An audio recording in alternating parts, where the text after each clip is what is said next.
섹터 업앤다운 시간입니다. 지난 한 주간 시장에서 많은 주목을 받았던 섹터들 살펴보고요. 이번 주 흐름도 전망해 보겠습니다. 와이드 경제연구소 차영주 소장 함께 할게요. 어서 오세요. 안녕하십니까? 네, 오늘도 먼저 상승세를 보였던 업 섹터부터 점검해 보겠습니다.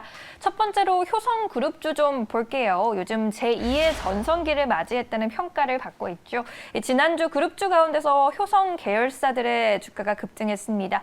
자회사들의 어닝 서프라이즈 전망이 주가를 밀어 올렸는데요. 그런데 지난주 금요일에는 효성 첨단 소재와 효성 화학, TNC까지 일제히 좀 밀렸습니다. 이번 주에 좀 다시 반등 기대해봐도 좋을까요? 어떨까요? 예, 일단 우리가 좀 잊고 있었던 것들이 지금 워낙 다양한 뉴스들이 있다 보니까 실적 시즌이다라는 것을 좀 잊고 있었어요. 근데 이제 지금은 실적 시즌이다라는 것을 이제 여실히 보여준 게 지난주에 효성그룹주였다라고 말씀드릴 수가 있겠습니다. 네. 물론 이제 시세가 워낙 가파르게 올라가다 보니까 금요일 날 차익 매물들이 다소 출회되긴 했습니다만 전반적으로 지난주에 뭐 약간의 변동성들이 많았죠. 월화 오르고 수요일 빠지고 이렇게 하루하루 등락폭들이 있었던 가운데서도 효성그룹주들이 우리가 어떻게 보면 조금 답답한 그러한 물질들을 만들어내는 회사잖아요. 그러니까 첨단이라는 뭐 어떤 이런 쪽들은 아니고 성장주도 아닌데 그럼에도 불구하고 어닝 서프라이즈가 나올 것이다라는 증권가들의 전언들이 이제 전해지면서 전반적으로 주가가 상승 탄력을 나타내는 그런 부분들이었다라고 좀 말씀드릴 수가 있겠습니다. 일단 뭐 관계회사 대부분이 지금 뭐 효성자만 들어가면 실적이 다 어닝 서프라이즈가 나올 것이다. 현재 지금 이렇게 예상을 하고 있는 그런 상황이죠. 따라서 그러한 부분들이 반영이 되면서 효성그룹주들이 전반적으로 상승 흐름을 이끌었다라고 말씀드릴 수가 있겠습니다. 이번 주도 계속해서 이제 실적들이 나옵니다. 네이버를 필두로 해서 다양한 기업들의 실적들이 나오기 때문에 지금은 이제 실적 시즌이다라는 것을 잊지 말으셔야 된다라고 말씀드릴 수가 있겠고 대표적으로 미국에 있어서는 애플, 국내에 있어서는 네이버, 그다음에 조선주들 이런 것들이 이번 주에 실적이 나오기 때문에 이러한 관련주들이 현재 지금 실적 시즌임을 잊지 마시고요. 꼼꼼한 체크가 필요한 상황이 도래했다. 이렇게 좀 말씀드릴 수가 있겠습니다. 네, 그럼 이제 뭐 관계사들 이번 주 주가는 좀 기대해봐도 좋을까요? 일단 뭐 지난 주말에 차익 매물들이 좀 나왔기 때문에 이번 주는 조금 변동성들이 좀 있을 것이다. 그러니까 이제 효성그룹주에 집중하기보다는 실적 시즌이기 때문에 실적이 발표되는 기업들에 집중하실 필요가 있지 않겠는가 말씀드릴 수가 있겠습니다. 네, 알겠습니다. 이번 주 본격적인 실적 발표 내용에 우리가 귀 기울여 봐야겠습니다. 두 번째 섹터로 넘어가 볼게요. 뭐 최저임금 쪽인데 내년도 최저임금이 올해보다 5.1% 440원 오르면서 9,160원으로 결정이 됐죠. 매해 최저임금을 논의할 때마다 뭐 최저임금 관련주들이 울고 웃는 모습을 보입니다. 이번에도 시장에서 관련주들이 이미 움직였는데요. 특히 키오스크 관련주들의 주가 급등세를 보이기도 했습니다. 앞으로의 전망은 어떨까요? 예, 일단 뭐 시장 같은 경우는 뭐 이렇게 정책과 관련된 것들 이런 것들이 현재 지금 중요하게 움직인다라고 좀 말씀드릴 수가 있겠죠. 말씀하셨다시피 내년도 최저임금이 현재 5%대 상승하면서 이제 9,000원대까지 이제 올라가지 않았습니까? 물론 문재인 대통령 임기 내 10,000원을 달성한다라는 것은 쉽지는 않게 되는 부분들이죠. 코로나 전국이기 때문에 하지만 코로나 전국에서도 현재 지금 최저임금을 올렸다라는 것이 일단은 의미가 있다라고 말씀드릴 수가 있겠죠. 관련해서 현재 지금 뭐 인건비에 대한 뭐 부담 뭐 이런 것들을 토로하시는 자영업자분들이 상당히 많은데요. 네. 이와 관련해서 키오스크, 소위 말해서 이제 자동화 기기와 관련된 것들 이런 것들이 관련주들이 현재 지금 대규모로 상승세를 나타냈다라고 말씀드릴 수가 있겠습니다. 일부 정책 테마주 이런 것으로 우리가 인식을 해야 될 것으로 보여지고요. 단기간에 끝날 문제는 아닌 것으로 보여집니다. 현재 지금 뭐 산업 인력 구조라든지 우리의 자영업자분들의 어떤 뭐 고충이라든지 이런 부분들을 보게 된다면 키오스크 관련주들에 대해서는 조금 중기적인 관점에서 긴 시야로 접근을 하셔도 되지 않을까라고 말씀드릴 수가 있겠습니다. 우리가 단순히 일거리를 줄여나간다라는 게 일단은 뭐 키오스크들이 하는 역할 아니겠습니까? 사용법이 좀 복잡하긴 해요.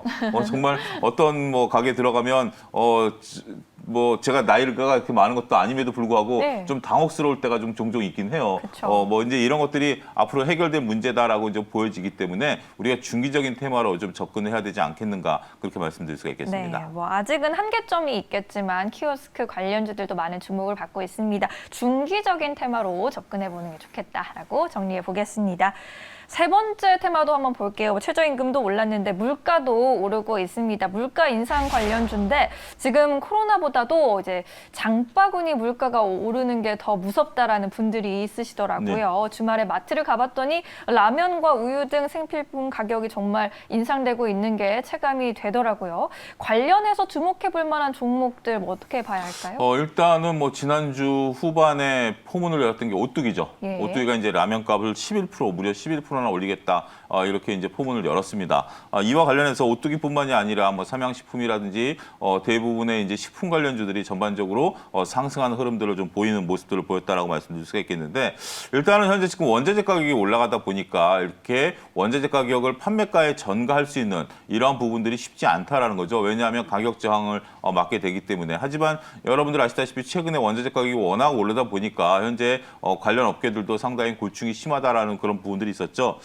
안타깝게도 또 선거철입니다. 네. 또 이런 거와 맞물리면서 현재 지금 이렇게 물가를 슬쩍 올리는 그런 형태가 다시 반복이 되고 있다라고 말씀드릴 수가 있겠는데 네. 어찌됐든 원자재 가격 상승을 제품가에 움직인다. 우리는 뭐 주식시장 입장에서 보니까 이렇게 보는 기업들의 주가 흐름들은 상당히 고무적으로 올라갈 수 있더라라고 좀 말씀드릴 수가 있겠죠. 원자재 가격을 판매가에 전가하지 못하는 한전이라든지 가스공사 같은 경우가 답답한 주가 흐름을 보이는 반면 우리가 뭐 고려아연이라든지 이런 그 원자재 가격을 판매가에 전가할 수 있는 기업들은 주가가 드라마틱하게 움직이는데 이번에는 식음료주들이 이번 주도 조금 관심이 좀 쏠릴 가능성이 높다라고 말씀드릴 수가 있겠습니다. 네. 결국 소비 관련주 전반적으로 이런 부분들이 이어질 것으로 보여지는데 여기서 또 시점을 보면 지금은 미세 조정이긴 합니다만 원자재 가격이 살짝 조정을 받아요.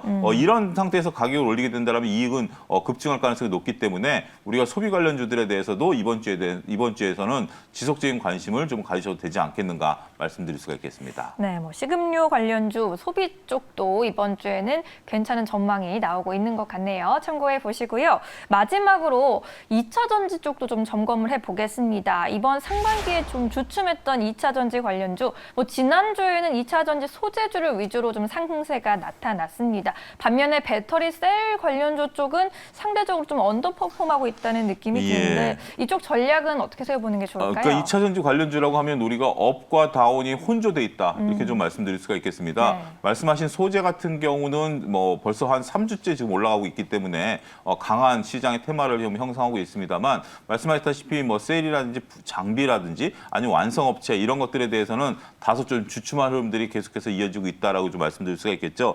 일단 소재 관련주들의 상승세는 계속되고 있습니다만 이번 주는 좀 피로감이 나올 가능성도 있습니다. 워낙 3주 가까이 상승했기 때문에 아무리 업황이 좋다 하더라도 조금 조심스럽다라고 말씀드릴 수가 있겠죠. 소재 관련주가 올라간 거는 이제 증설 이슈였었습니다.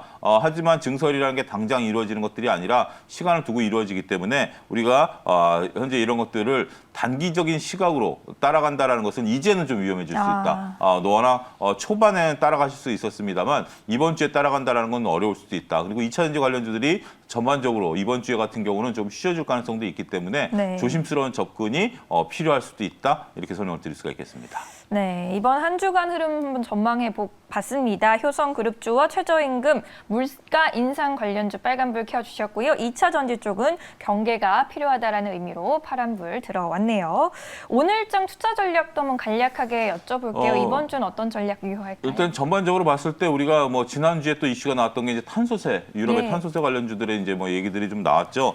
이런 것들에 대해서 국내 철강이라든지 자동차라든지 이런 것들이 이제 피해가 좀 예상이 되는 부분들도 좀 있습니다. 하지만 뭐 중기적 관점에서 보면 나름대로 어느 정도 뭐 수혜주도 있고요. 뭐 후성이라든지 뭐 이런 기업들의 수혜도 있기 때문에 전반적으로 봤을 때 나름대로 투자 전략을 좀 세우실 필요가 있다. 우리가 어떻게 본다라면 이런 포스코 같은 경우 영업이익률 5에서 10%짜리가 탄소세를 내고 나면 영업이익이 줄어들 가능성이 높기 때문에 무작정 기다린다라는 것은 좋은 전략이 될 수 없다라고 보여지고요.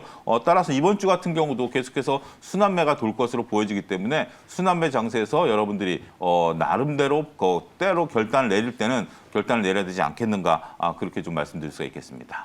네, 잘 알겠습니다. 오늘 말씀 여기까지 들어야겠네요. 잘 들었습니다. 고맙습니다. 감사합니다.